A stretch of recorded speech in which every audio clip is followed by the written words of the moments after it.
You know those video games, those really long ones that you start, they have that percentage bar that go from 0% to 100% completion. You know you completed the entire game and you know extracted all the fun out of it when you reach 100%. Today I want to talk about how you're going to spend your time in college, and I'm going to relate it to that progress bar. In college, you've got that 100% possibility here. But the sobering fact, the sobering reality of college is that you're not going to be able to experience 99% of that time. You're only going to get 1% of college. That's it. There's no right way to do college. Everybody's college experience is completely different. It's completely subjective. It's completely dependent on what their goals are.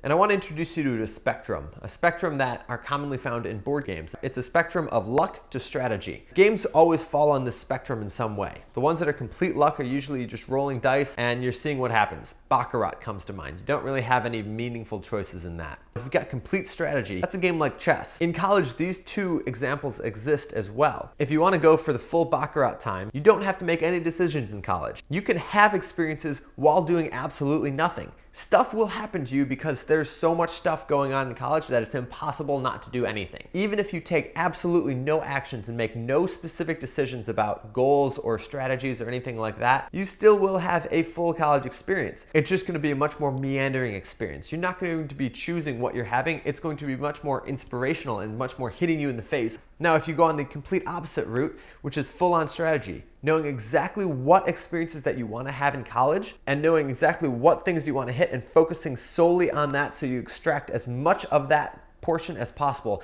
you make that part your 1%. You're probably going to love your college experience all the same. Most people fall somewhere within that spectrum, and that's why it's a spectrum. It's not a bad thing. It's a balancing act. Step one to actually having a great college experience is choosing where you stand on that spectrum. And it's okay to change where you stand on that spectrum over time. That's totally fine. If you start over here one year and then you move over here another year, totally cool. Having a perfect college experience is really just about you being clear with yourself about what you want. If you're not clear with yourself yet, that's okay.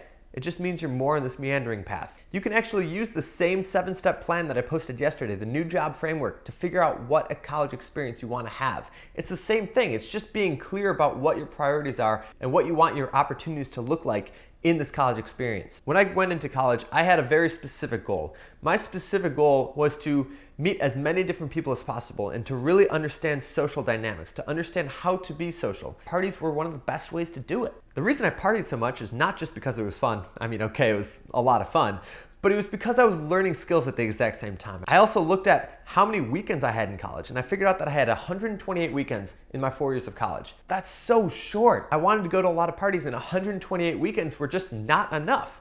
So I needed to optimize that. I needed to increase the amount of times that I could have those experiences. I took a semester off school because I wanted more of the same experience that I was paying for. I gotta say, it was one of the best decisions that I ever made. And everybody was cracking up, like, Nick, what are you doing? Like, you're literally just partying all the time. And it's like, I am partying all the time, but I'm actually doing a lot of work at the same time.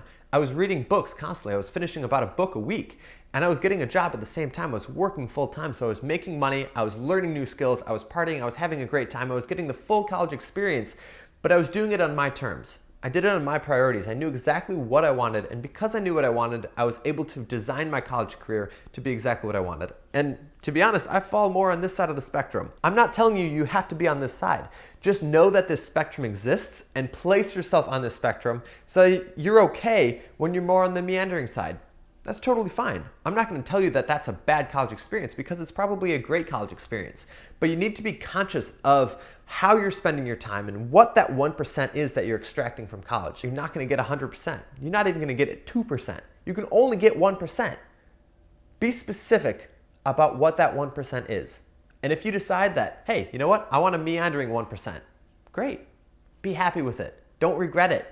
Know that you chose that. And because you chose it, you're okay with it. Thanks so much for watching. Game on. Let me know in comments below what you want to see next. Huge shout out to Andy Shu for unlocking this item, this content.